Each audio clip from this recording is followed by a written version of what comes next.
The unraveling of Harold Shipman's carefully constructed facade began not through police surveillance or medical audits, but through the quiet persistence of a grieving daughter who sensed that something about her mother's death did not align with the gentleness of age. In the summer of 1998, in the town of Hyde, Greater Manchester, 81-year-old Kathleen Grundy, a former mayoress, active, disciplined, and in good health, was found dead in her home after a routine visit from her general practitioner, Dr. Harold Frederick Shipman. Shipman certified the death himself, citing old age on the form. There was no hospital stay, no warning, no illness. He instructed the family that no post-mortem examination was needed. For most families in Hyde, his judgment was gospel. Shipman was trusted, respected, always calm, always present.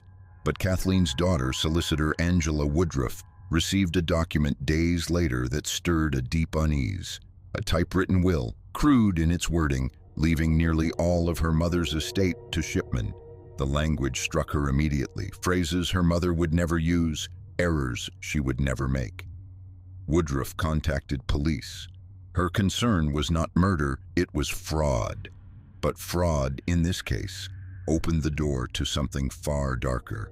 When detectives questioned Shipman in August 1998, he maintained the same quiet confidence that had made him an anchor of the community. He insisted the will was genuine, yet inconsistencies began to accumulate. The typewriter, the absence of witnesses, and the peculiar timing of Shipman's visit to Grundy on the morning of her death. Detectives consulted the local coroner, whose suspicions pointed toward the need for exhumation. On August 24, 1998, Grundy's body was exhumed from Hyde Cemetery. Forensic toxicologists detected high concentrations of diamorphine, medical-grade heroin, used typically for terminal cancer patients, not active, elderly women. The overdose was lethal. Shipman had access. He had signed the death certificate, and he had produced the forged will. The investigation, once narrow, widened with startling speed. Police obtained permission to examine Shipman's patient records and computer files. What they found unsettled even seasoned detectives. Clusters of deaths occurring shortly after home visits. Falsified medical notes entered after the deaths had already occurred, and patterns of morphine use that defied clinical justification. On September 7, 1998, officers approached Shipman at his practice on Market Street. The morning was unremarkable. Patients waited quietly. The reception smelled faintly of disinfectant, and Shipman moved with his usual composed economy. When detectives entered his consultation room, he looked up with an expression that was neither surprised nor alarmed, but curiously still, as though he understood the inevitability of their arrival. He was arrested on suspicion of murder and forgery. Outside, the town continued its ordinary rhythms, unaware that one of Britain's most trusted physicians had just been taken into custody, an event that would grow into the largest criminal inquiry in the history of the National Health Service. The facade had cracked. What lay beneath would soon reveal a scale of clinical homicide unprecedented in modern Britain. Harold Frederick Shipman was born on January 14, 1946, in the working-class suburb of Nottingham, the second of three children in a household shaped by strict routines and an unspoken hierarchy. His father, a lorry driver, was distant and often absent. His mother, Vera Shipman, dominated the home with an intensity that left a lasting imprint on her middle child. She was proud, meticulous, and deeply protective of Harold, expecting from him the composure and discipline she believed marked a superior mind. From an early age, Shipman learned to navigate a world divided between public restraint and private pressure. At High Pavement Grammar School, he was neither charismatic nor unpopular, simply solitary, a boy who excelled quietly, observing more than he spoke. Teachers noted his academic promise, but also the stiffness with which he carried himself, a seriousness that made him seem older than his years. The defining rupture of his youth came when Harold was 17. His mother fell ill with terminal lung cancer, Vera, once controlled and commanding, became progressively frail. Harold watched her decline in their small house, often sitting beside her bed after school. In her final months, she received diamorphine injections from visiting doctors, care that momentarily eased her pain and restored flashes of the woman she had been. Harold observed the effect closely, the stillness that overtook her, the momentary peace, the way the drug seemed to draw a curtain over suffering. For a boy already inclined toward quiet analysis, the experience left a deep and complicated impression. When she died in June 1963, Harold maintained a composed exterior, but friends later recalled a sense of dislocation in him, as though the axis around which he ordered his life had vanished. He attended the funeral in a rigid silence that many mistook for stoicism. In truth, the loss created a void he would attempt to fill with precision, control, and professional authority. Determined to pursue medicine, he enrolled at the University of Leeds School of Medicine in 1965. There, he presented himself as serious, ambitious, and unyielding. Classmates found him intelligent but difficult to know, aloof, diligent, and uncomfortable with vulnerability. He married Primrose May Oxtoby in 1966, while still in training, projecting the image of a young man committed to stability and purpose. Yet pressures mounted quickly. By his early 20s, Shipman struggled to balance medical studies, financial strain, and a growing family. These tensions culminated in a significant early breach of ethics. In 1906, while working as a junior doctor at Todmorden, he forged prescriptions for pethidine, an opioid he was using himself. The resulting scandal forced a brief professional collapse. He entered a drug rehabilitation program, was fined, and temporarily removed from practice. He recovered quickly, at least outwardly. By the late 1970s, he returned to general practice with a renewed facade of professionalism. Colleagues noted his competence, his punctuality, his preference for working alone. Patients trusted him instinctively. He projected calm authority, a man whose word carried weight.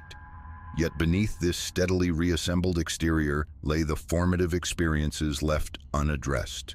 The early lesson of morphine's quiet power, the need for control, and a worldview shaped around secrecy, precision, and the silent assertion of authority. When Harold Shipman returned to general practice in the late 1977s, the community of Hyde saw only a composed, reliable physician. A man who arrived precisely on time, took meticulous notes, and moved through his daily rounds with quiet authority. To his patients, he offered reassurance, structure, and a sense of stability, qualities deeply valued in a town shaped by routine and working-class rhythms. Yet beneath the calm veneer, something had shifted since his early missteps in Todmorden. The boundaries that once separated care from control had grown thin, and the memory of his mother's final morphine-laced hours lingered like a private blueprint. The earliest deaths that investigators would later link to Shipman appeared unremarkable at the time. Elderly patients passed quietly at home, often alone, often after short visits from their doctor. In a community where old age and illness were familiar companions, these deaths blended into the fabric of everyday life. Shipman certified them with the calm assurance of a man who understood both medicine and the human need for closure. Few questioned him, fewer still noticed the emerging pattern. During these early years, Shipman refined a method that operated within the blind spots of trust. He favored home visits, brief appointments that allowed him to administer diamorphine under the guise of routine care. The drug acted swiftly, induced a stillness that resembled fading vitality, and left little visible disturbance. When families asked what had happened, he offered soft, concise explanations: heart failure, exhaustion, the quiet end of a long life. His voice, steady and without theatrics, carried an authority few dared challenge. It was during this period that Shipman's reputation in Hyde solidified. He was known for his availability, his willingness to visit housebound patients, and his unusual preference for working alone. While other general practitioners partnered with colleagues or relied heavily on nursing staff, Shipman kept to himself. He guarded his records, managed his schedule independently, and handled death certifications personally. To most, this was evidence of diligence. In hindsight, it was a structure designed for concealment. One of the earliest victims, later confirmed through inquiry records, was Ethel Hodgkinson, a patient whose death in the late 1970s drew no suspicion. She had been frail, living alone, and grateful for Shipman's consistent presence. After a short home visit, she was found lifeless in her chair, her expression calm, her hands folded neatly. Shipman arrived promptly, expressed condolences, and signed the certificate. There was nothing for the family to question, at least not then. Investigators would eventually identify more deaths from this quiet period. Women and men in their 70s and 80s, many without close relatives, many trusting their GP with the intimacy of their final years. Shipman kept detailed medical charts, but he altered entries frequently, adding mention of symptoms that had not been reported, constructing clinical narratives that justified sudden decline. The edits were small, almost invisible, yet they reconfigured reality with chilling precision. By the early 1980s, the pattern had become structurally complete. Shipman visited patients alone, administered diamorphine, left before the effects fully unfolded, and returned later to pronounce death. He handled documentation personally, filed cremation forms efficiently, and maintained a practice that blended seamlessly into Hyde's quiet streets. Nothing in these first murders drew attention from colleagues or officials. There were no dramatic scenes, no visible violence, no complaints. The deaths appeared natural, almost expected. It was the perfect concealment, a doctor eliminating life in a manner indistinguishable from the slow quiet of aging itself. Yet with each unchallenged death, Shipman grew more certain of the space he controlled, one in which trust provided the cover no criminal ingenuity could replicate. By the early 1980s, Harold Shipman had perfected a pattern so seamless that it blended into the natural ebb of life and death within the community. Hyde was a town where people aged in familiar houses, surrounded by familiar streets, often passing away quietly after years of predictable routines. Shipman understood this environment intimately, and he used that understanding to shape a framework of killing that appeared on its surface indistinguishable from compassionate medical care. His visits followed a ritualistic rhythm. He would arrive promptly, carrying his black medical bag, his expression composed and professional. He asked few questions, observed his patients with a calm that felt reassuring, and carried himself with the certainty of a man who believed deeply in the authority of his position. To the elderly, many of whom lived alone, he represented safety, a figure capable of easing discomfort and providing the dignity of being cared for in their final years. They welcomed him into their homes without hesitation. The drug he relied upon, diamorphine, was one he understood well. Administered through controlled doses, it soothed pain. Administered in excess, it stilled breath. Shipman recorded symptoms retrospectively, altering notes to suggest deterioration, breathlessness, or pain that had not been present. These additions created the illusion of a decline consistent with natural causes. In several cases later reviewed by the Shipman inquiry, notes were entered after the patient had already died, a subtle manipulation disguised by the trust placed in a general practitioner. Among the early deaths later scrutinized was Marie Quinn, who died after a brief visit during which Shipman claimed she had complained of chest discomfort. Her family accepted his assessment, comforted by the belief that she had been tended to by a conscientious doctor. There was no reason to doubt him. He encouraged cremation, a common choice, and completed the forms himself, ensuring there would be no examination that might disturb the narrative he had constructed. Other patients followed the same pattern: independent elderly women, some widowed, some resilient and active, whose deaths seemed sudden but not implausible. Emily Ward, a former worker at the local mill, died after a home visit marked by nothing more alarming than mild fatigue. Ivy Lomas, whose name would later become crucial in the inquiry, died in her armchair shortly after a routine check. Each case, standing alone, appeared natural. Only in retrospect would investigators recognize the striking uniformity of Shipman's presence at the precipice of each death. What distinguished these killings was their silence.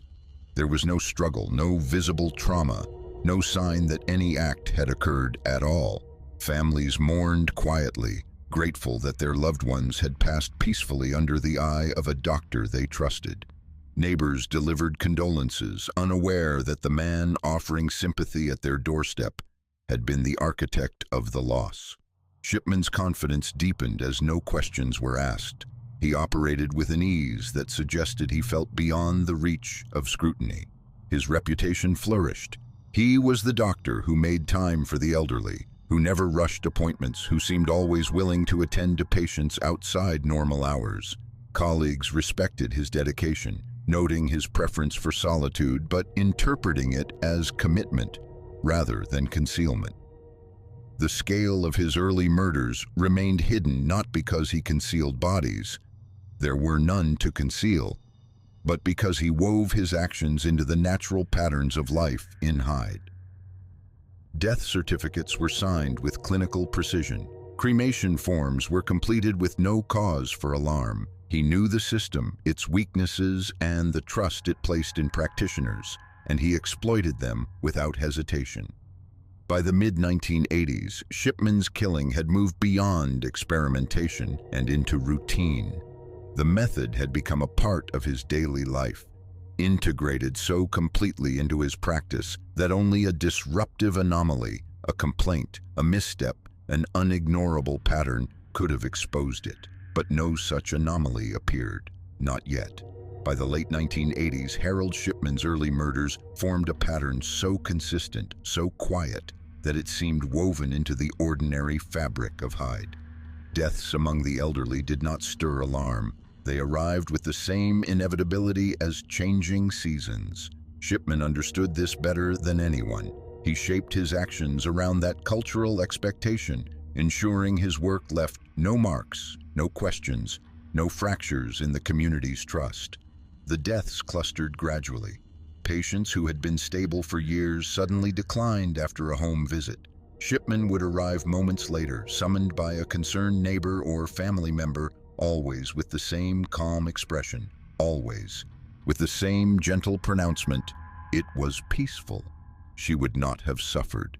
His tone carried a finality that made inquiry feel inappropriate. He guided families through the practicalities of loss, certifications, cremation forms, condolences, leaving them with the impression of a doctor who had done everything possible. It was during this time that Shipman began to refine not only his method, but his record-keeping. Medical charts contained additions inserted quietly after deaths, notes suggesting deteriorating health, complaints of pain, or signs of frailty that had never been mentioned. These retrospective edits formed a safety net, a paper trail designed to justify the suddenness of each death. When investigators later examined these records, they found a striking pattern. Notes entered within minutes of the recorded time of death, some even after families had already notified the surgery. This was also the period when the number of victims rose sharply. Elderly women were disproportionately represented, partly because they lived alone, partly because they trusted him without reservation. They saw in Shipman a figure of authority, stability, and care. They allowed him into their homes without hesitation, unaware of the quiet line that separated his outward professionalism from the private instincts that drove him. One of the victims whose death would become crucial in later analysis was Lily Crossley, an independent woman in her 70s. Healthy, active, and known for her reliability, she died shortly after a routine visit. Shipman signed the certificate immediately, attributing her death to heart problems. Her family accepted the explanation, comforted by the belief that she had died peacefully. They arranged a cremation following Shipman's guidance. Years later, When her records were examined, investigators found no documented history of heart disease.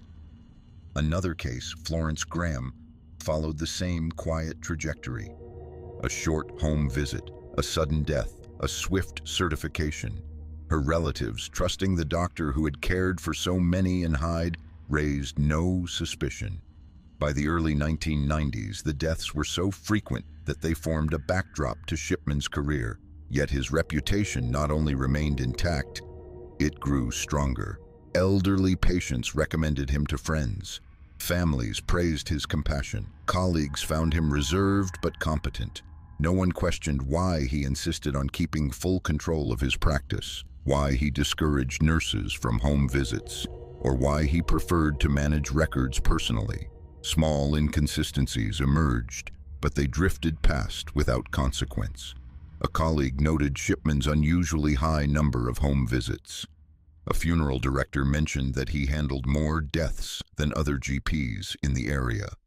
A staff member at a neighboring practice wondered aloud why so many of his patients died unexpectedly, but each observation, taken alone, felt too slight to pursue.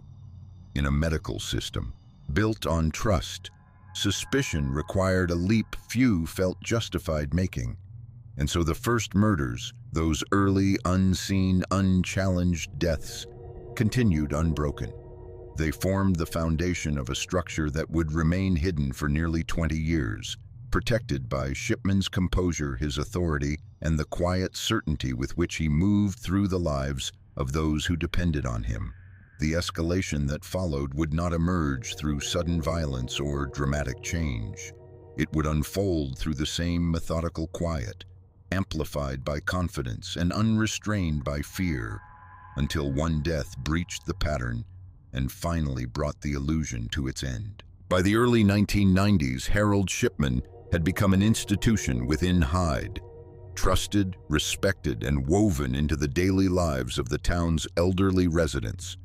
His practice at 21 Market Street operated with mechanical precision, curtains drawn at the same hour each morning, the soft shuffle of patients in the waiting room, the quiet click of his consulting room door opening and closing. Everything about him exuded reliability, and beneath that surface his killing had entered its most active and confident phase. The deaths no longer appeared sporadic. They occurred with a rhythm that mirrored Shipman's schedule, often centered around home visits, often in mid-afternoon when the streets outside were still and the working day kept families away. Many victims were women he had known for years, patients whose trust he had cultivated carefully, who saw him as the one figure capable of easing the indignities of old age. Their confidence in him gave him unrestricted access to their homes, their medical records, and ultimately, their last moments. As his certainty grew, Shipman expanded the range of his methods of concealment. Notes were altered with increasing frequency. Symptoms were retroactively inserted to suggest a decline that no one else had observed. Sudden chest pain, breathlessness, confusion. These additions, made after the patient's death, acted as explanations that preempted inquiry. When families asked questions, he responded with gentle precision, guiding them through the emotional fog of bereavement with carefully chosen phrases. Several cases from this era later emerged as striking examples of Shipman's evolving confidence. Nora Nuttall, known in the community for her independence, died unexpectedly after a brief visit from Shipman. The doctor attributed her death to cardiac arrest, noting in her file that she had complained of chest discomfort, a symptom her family said she had never mentioned. No one questioned the discrepancy. The certificate was signed, the undertaker called, and life in Hyde continued. Elizabeth J., another patient whose death initially seemed natural, died within minutes of Shipman's arrival. He insisted she had been deteriorating for weeks. Her relatives believed him without hesitation. She had trusted him for years. When investigators later analyzed her file, they found post-event notes created to align with the outcome he had orchestrated. During this period, Shipman also developed a distinctive behavioral signature. He discouraged referrals to hospitals, insisting that he could manage most conditions himself. He rarely allowed colleagues to review his cases and maintained tight control over patient records. This autonomy was unusual but not alarming in a town accustomed to traditional general practice. Shipman's demeanor, reserved, knowledgeable, and calm, left little room for doubt. He also began to adjust the death certification process in ways that increased his freedom. When completing cremation forms, he assured families that postmortems were unnecessary and intrusive. The suggestion carried the weight of a trusted authority figure. Most families accepted it immediately, allowing Shipman to eliminate the risk of forensic scrutiny. By the mid-1990s, funeral directors in the area began noticing subtle anomalies. Shipman's name appeared frequently on paperwork connected to cremations. One director quietly wondered why so many of his patients seemed to die fully clothed, sitting upright as if caught mid-activity. Another noted that Shipman often arrived before them, offering calm, practiced condolences. But these observations were shared only in passing, and no formal complaint was made. After all, patients in their 70s and 80s died often. Shipman simply seemed to be the doctor who happened to be present. Behind this growing web of deaths lay a psychological certainty that had crystallized within Shipman. The control he exercised was absolute, over records, over clinical narratives, over the final moments of his patients' lives. He believed in his ability to shape outcomes and to write the histories that followed them. No one challenged him. No alarms were raised, and the system that relied so heavily on trust offered him both protection and opportunity. The escalation would continue until a single death, unexpected, suspicious, and surrounded by circumstances he could not fully manipulate, forced the first fracture in a structure he had spent decades constructing. By 1995, the deaths surrounding Harold Shipman had become so frequent, so oddly consistent, that they formed a quiet pattern visible only in hindsight. His practice expanded, his confidence deepened, and his control over the circumstances of each death grew almost absolute. He was no longer operating cautiously. He moved through hide with the certainty of a man who believed the structure around him, the National Health Service, the trust of families, the rhythm of a small town, was designed to shield him. Shipman's patients trusted him because he made himself indispensable. He visited the elderly without hesitation, often without being asked. He reassured them, managed their medications directly, and discouraged hospital admissions that might place their care under another physician's eye. Families interpreted this as dedication. In truth, it allowed him to maintain exclusive control. The deaths accelerated. In many cases, patients were found sitting upright in their favorite chairs, newspapers resting on their laps, cups of tea cooling on the table beside them. These scenes appeared peaceful, almost gentle. Shipman ensured that they did.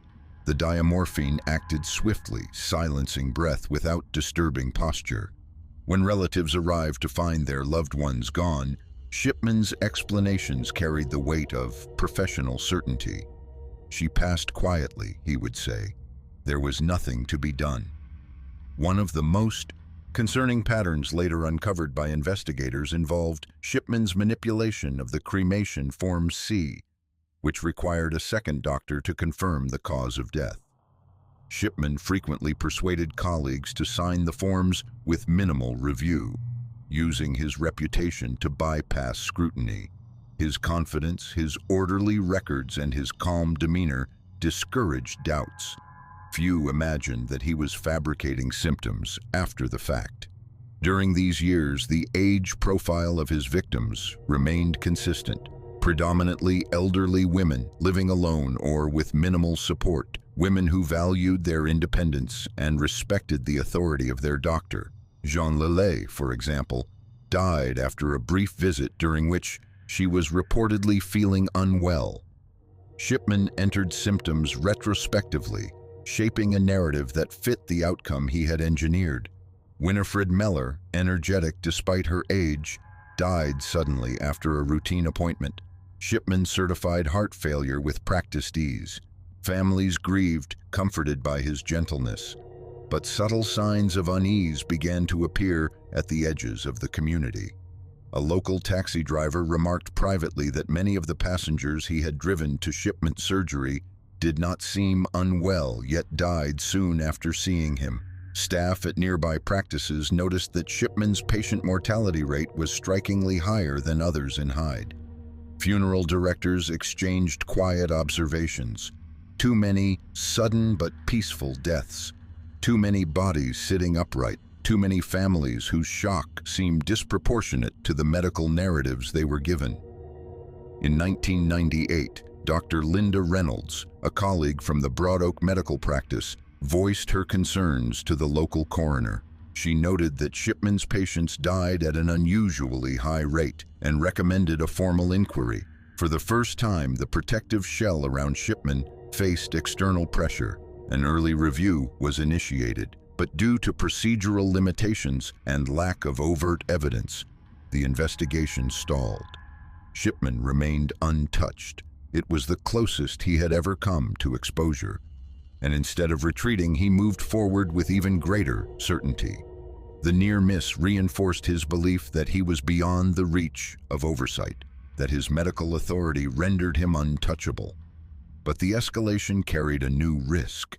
With each death, with each altered note, with each quiet certification, he wove a larger pattern, one increasingly difficult to hide. The structure he had built depended on the assumption that no single case would ever stand apart from the others. Yet soon one would. A death that did not fit into the silent drift of old age. A death with a forged will. A death that mirrored all the others, yet carried the seed of his downfall. In the summer of 1998, Harold Shipman's long arc of undetected killing entered its final, irreversible stage. His confidence had become unrestrained, his methods almost mechanical. The deaths continued at a pace that no one could fully see, each concealed by the rhythms of Hyde's aging population. But within this pattern lay a growing fracture, one death that did not blend quietly into the background. That death was Kathleen Grundy. Grundy was well known in Hyde, a former mayoress, elegant, disciplined, and notably active for her 81 years. She volunteered, maintained her routines, kept appointments, and showed no signs of failing health. Her independence was a point of pride. Shipman visited her on June 24, 1998, ostensibly for a routine check. What happened during that visit would become the hinge on which 2 decades of concealed killings would finally turn. When Grundy was found dead at home shortly after the visit, Shipman arrived with his usual composure. He examined her briefly, announced her death as natural, and advised against a post-mortem. Her family accepted his judgment, until a document surfaced days later, a typewritten will, suspicious in tone, leaving nearly her entire estate to Shipman. The language was stilted and unlike Grundy's. Her daughter, solicitor Angela Woodruff, recognized immediately that the document was false. The forged will set off a chain of events that Shipman could not control. Woodruff went to the police, not on suspicion of murder, but of fraud. Detectives began questioning the doctor. Shipman, accustomed to authority, attempted to project calm certainty, insisting the will was genuine.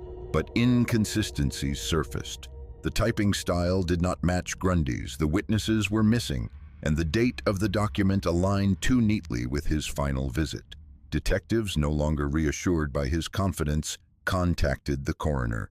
Grundy's body was exhumed on August 24, 1998, and toxicology tests revealed lethal concentrations of diamorphine, a drug she had never been prescribed, a drug used almost exclusively for terminal cancer patients. Her death, once folded neatly into the narrative of age, now stood apart as something far more calculated. This development prompted a broader examination of Shipman's practice. Police gained access to his medical records and computer files, uncovering a pattern of falsified notes and retrospective edits tied to unexpected deaths. In several cases, clinical symptoms were added after patients had already died, quiet distortions that supported diagnoses he himself had created. As investigators cross-referenced deaths, the scale of Shipman's escalation became impossible to overlook. Over years of practice, his mortality rate far exceeded that of other local physicians. Many deaths occurred soon after home visits. In several cases, Shipman was the last person to see the patient alive and the first to certify the death as natural. These patterns, once obscured by trust and routine, now stood in stark relief. When detectives confronted Shipman with the emerging evidence, he maintained a rigid composure. He denied wrongdoing, dismissed inconsistencies, insisted on his innocence. But the structure that had protected him for decades was cracking. The quiet ease with which he carried out his killings had created a mathematical inevitability. Too many deaths clustered around one man, too many records altered in the same subtle style, too many stories that matched. The death of Kathleen Grundy was not a deviation in his method. It was consistent with everything he had done, but it carried the one element he could not absorb into his pattern: a forged will, a daughter who refused to accept it, and the involvement of law enforcement with the authority to look beyond his practiced facade. The escalation ended not because his method changed, but because one death refused to disappear into the quiet landscape he had spent a lifetime manipulating. The investigation that followed Kathleen Grundy's exhumation unfolded with a precision that contrasted sharply with the quiet complacency that had allowed Shipman to operate for decades. Once toxicology revealed diamorphine in Grundy's tissues, the Greater Manchester Police understood they were facing something far larger than a forged will. The presence of a controlled opioid in a healthy, active woman meant only one thing: someone with medical access had administered it deliberately. Detectives revisited Shipman's records, this time with a forensic lens. They discovered a digital trail that would become central to the case. Altered medical notes, timestamps added after deaths had already occurred, symptoms inserted retroactively to support natural causes. His computer, long treated as a private extension of his practice, became a map of manipulation. The pattern was unmistakable. In case after case, Shipman had constructed false clinical narratives to disguise sudden deaths. Police expanded their inquiry to include other recent fatalities among Shipman's patients. Funeral directors confirmed that he handled an unusually high number of elderly deaths. Several recalled his consistent presence at scenes where patients were found peacefully seated, fully dressed, as though frozen mid-activity. A few directors admitted that they had privately wondered why he discouraged postmortems so insistently, but the trust afforded to a general practitioner had silenced their concerns. Investigators also examined cremation forms, especially Form C, the document requiring a second doctor's approval. They found that Shipman had routinely persuaded colleagues to sign the forms without thorough review. His reputation had insulated him. No one imagined he was fabricating medical details to justify sudden deaths. The inquiry widened again. Police compared his mortality rate with that of other GPs in Hyde. The disparity was staggering. Between 1995 and 1998, Shipman's practice recorded far more deaths than any comparable surgery in the region. Many had occurred shortly after home visits. Many had been certified by Shipman himself. And in nearly all cases, the patients were elderly women living alone. By early September 1998, suspicions hardened into certainty. Detectives assembled a detailed dossier of irregularities: diamorphine found in Grundy's body, a forged will in Shipman's possession, altered computer entries, a disproportionate number of deaths linked directly to his visits, and medical records that contradicted statements from families and friends. Armed with this, police secured a search warrant.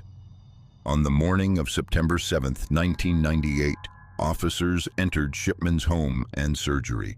The interior, neat and spare, reflected the same controlled precision that marked his public persona. In a desk drawer, investigators found the typewriter used to forge Grundy's will. Medical supplies were stored meticulously. Among them were quantities of diamorphine inconsistent with routine general practice. Paper files bore telltale signs of alteration. His computer, once a private archive, now revealed a systematic pattern of falsification. The evidence accumulated with an unsettling clarity. Each new discovery supported a timeline of deaths that stretched back years, perhaps decades. In the face of mounting proof, Shipman maintained an unyielding calm. He denied the charges, dismissing the will as a misunderstanding and the medical anomalies as clerical errors. Yet his composure, once a shield, now seemed part of the pathology investigators were beginning to grasp. A man whose confidence in his authority had allowed him to believe he was beyond consequence. The arrest marked the end of Shipman's freedom, but not the end of the inquiry. Behind the immediate charges lay a far deeper question, one that investigators, coroners, and later a public inquiry would struggle to quantify. How many patients had died at his hands? Hyde, a town built on trust in its physicians, was about to confront a scale of betrayal unprecedented in British medical history. As investigators began assembling the full picture of Harold Shipman's activities, the inquiry expanded beyond the narrow focus of Kathleen Grundy's murder. Detectives, forensic analysts, coroners, and medical officials formed a coordinated task force, moving methodically through years of records that had never been questioned. What emerged was a pattern so vast, so consistent, and so carefully hidden that even experienced officers struggled to comprehend its scale. The first breakthrough came through Shipman's computer analysis. Forensic specialists reconstructed deleted and modified notes, revealing that entries had been repeatedly altered immediately after a patient's death.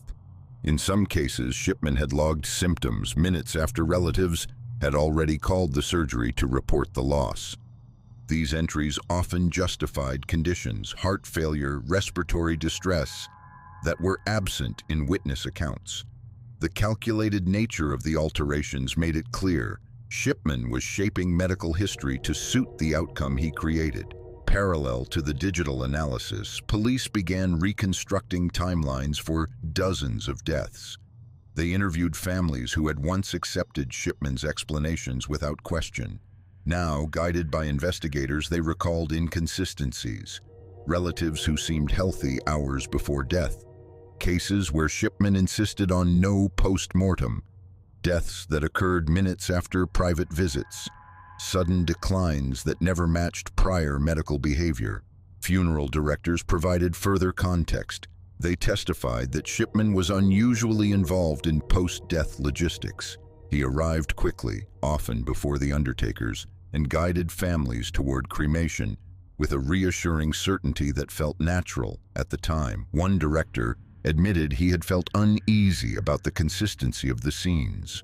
Bodies seated upright, fully clothed, with no signs of distress. The inquiry then expanded to include pharmaceutical audits. Investigators traced Shipman's access to diamorphine, legally used in palliative care but tightly controlled. Records from local pharmacies and his own practice indicated discrepancies in stock levels and prescriptions. The amounts Shipman had obtained were far greater than could be justified by his patient demographics. In October 1998, the police established a dedicated incident room to manage the rapidly expanding investigation. Officers began exhuming selected bodies where records suggested discrepancies.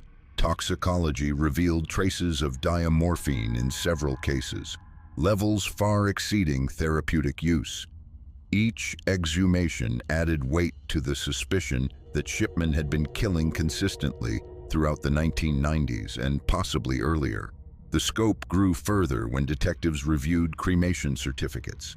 They found that Shipman had signed an unusually high number of Part B forms, often without the statutory second doctor reviewing details closely. The trust placed in him by colleagues had allowed him to effectively bypass one of the few safeguards designed to detect unusual patterns of death. In Hyde, shock spread quietly as families were contacted by police. Many had mourned loved ones believing they had passed peacefully under the care of a dedicated physician. Now they were faced with the possibility, soon the certainty, that Shipman himself had orchestrated those deaths. The emotional impact was profound. People spoke of betrayal, of a trust exploited so thoroughly that it left no room for suspicion while it was happening. Meanwhile, Shipman remained detained, calm and controlled. Interviews revealed little. He denied wrongdoing with the same composure he had shown for years. Officers noted his lack of emotional response, his rigid insistence on innocence, and his refusal to acknowledge inconsistencies.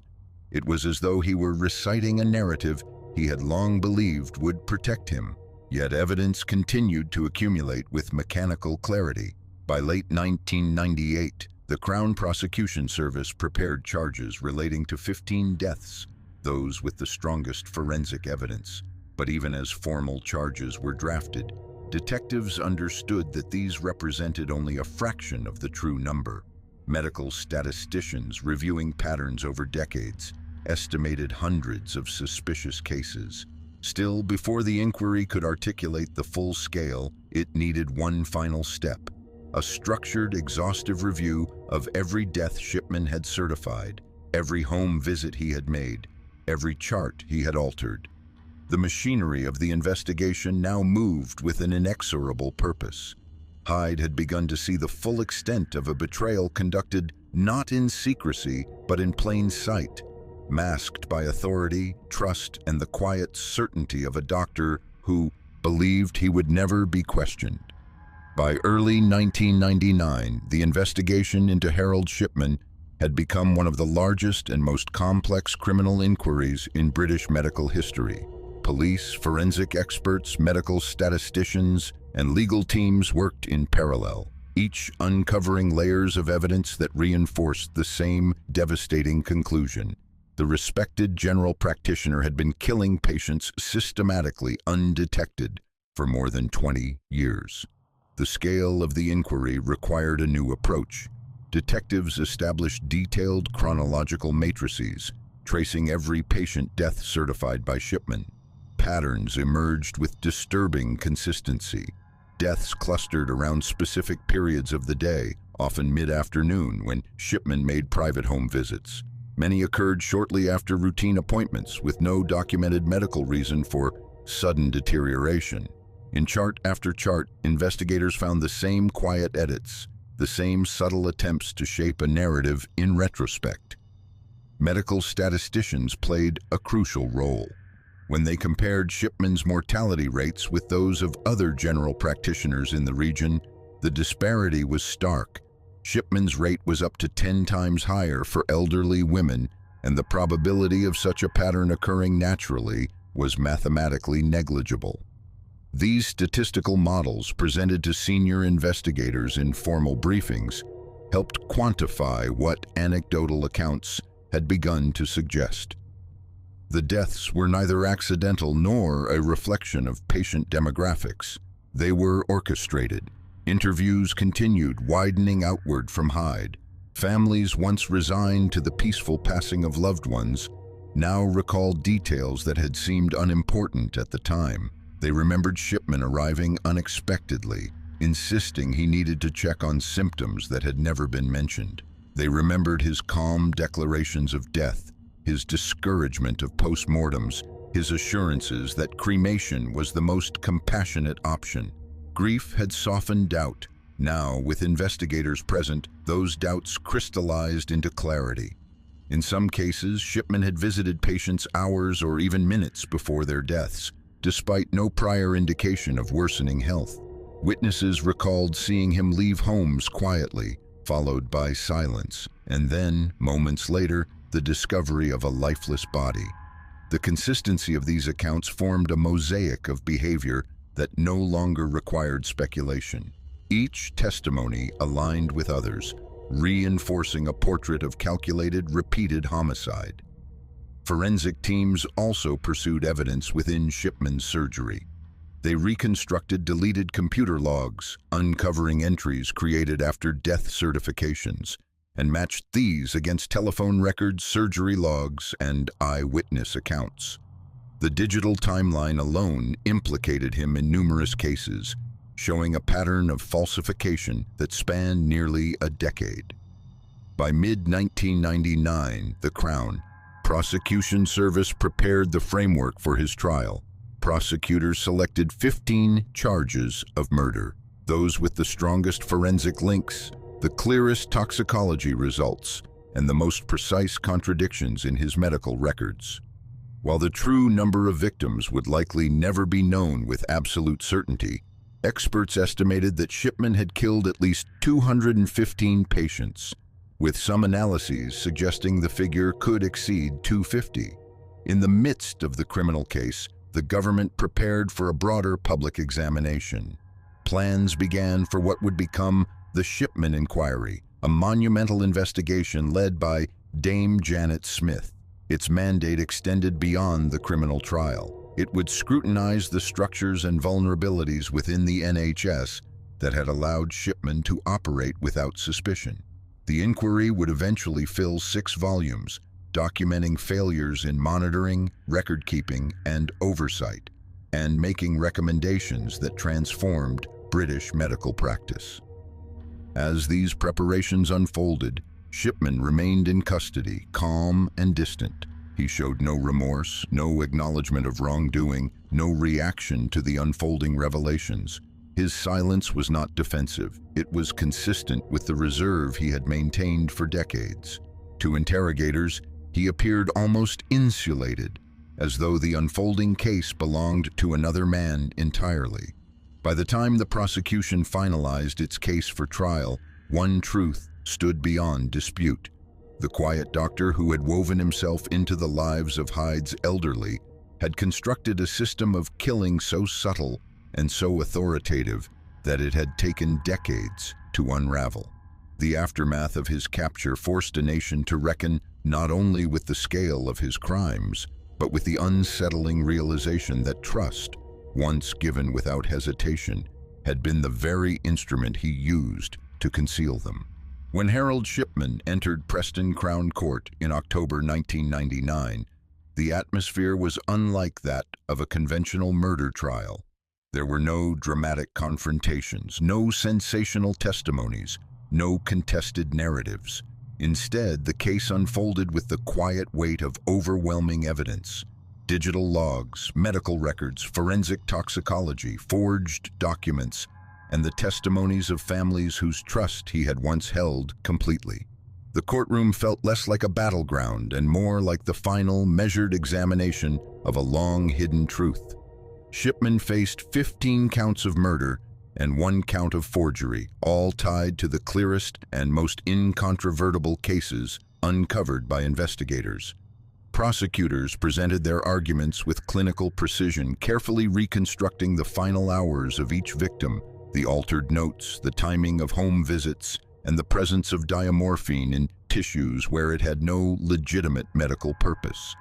The forged will of Kathleen Grundy, the pivot upon which the entire case had turned, was presented as both evidence of criminal intent and the irreversible crack in his facade.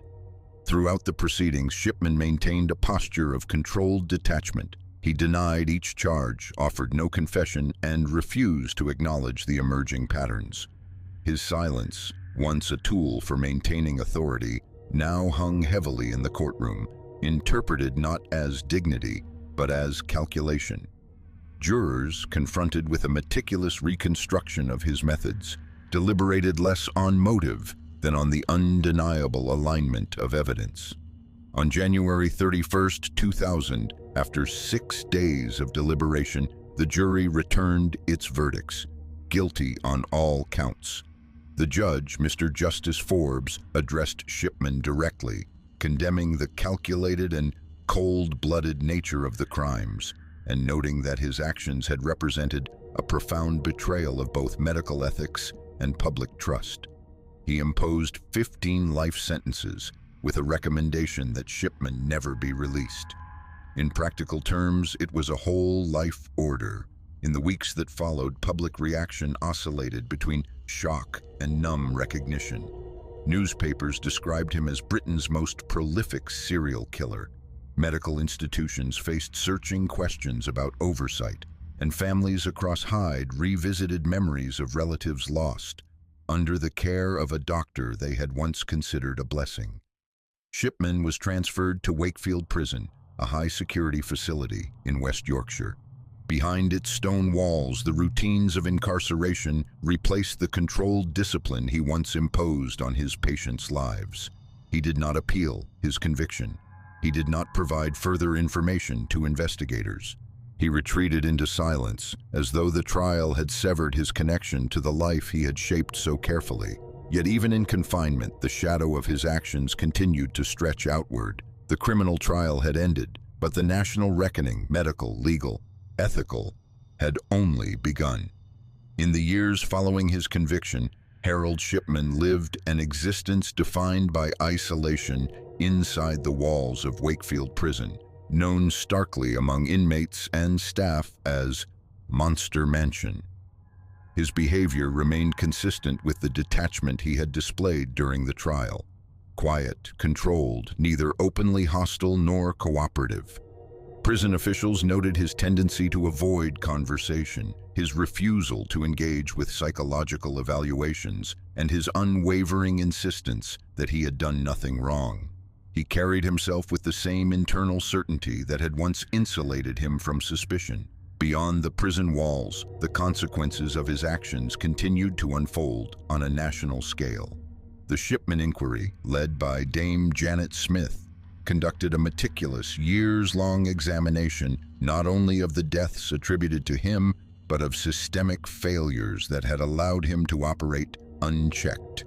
The inquiry reviewed more than 500,000 pages of documents, analyzed thousands of medical records, and consulted experts across medicine, law, and public administration. Its findings were staggering. The inquiry concluded that Shipman had likely killed at least 215 patients, with the possibility that the true number exceeded 250. It identified deficiencies in death certification, prescribing oversight, and the monitoring of general practitioners, structural gaps that Shipman had exploited with methodical ease. The resulting recommendations reshaped British medical practice. Stricter regulation of controlled substances, improved reporting systems, and more rigorous scrutiny of mortality patterns. The NHS, long guided by trust and professional autonomy, began to incorporate safeguards designed to prevent another Shipman from emerging quietly within its ranks. Meanwhile, Shipman's personal life dissolved in the shadow of his crimes. His wife, Primrose, maintained silence, refusing interviews and retreating from public view. Former colleagues struggled to reconcile the polite, orderly doctor they had known with the scale of the violence revealed by the inquiry. For families of victims, closure came slowly, shaped not by confession, but by the clarity of documented truth. On January 13, 2004, the quiet routine of Shipman's prison life ended. Guards found him hanging in his cell shortly after dawn. He had fashioned a ligature from bedsheets and secured it to the bars near his window. At 57 years old, he died without leaving a note, without explanation, and without acknowledging the crimes for which he had been convicted. His death prompted debate. Some saw it as an escape from accountability, others as an endpoint to a life defined by secrecy and control. In the aftermath, there was no public mourning. His remains were cremated privately, the location undisclosed. What endured was not his presence, but the legacy of his actions, a profound breach of trust that reshaped an entire nation's understanding of medical authority. Harold Shipman's story closed in silence, fitting for a man whose crimes had been committed in quiet rooms behind closed doors, concealed beneath the calm authority of a doctor who understood too well how deeply people wished to trust the hands that cared for them.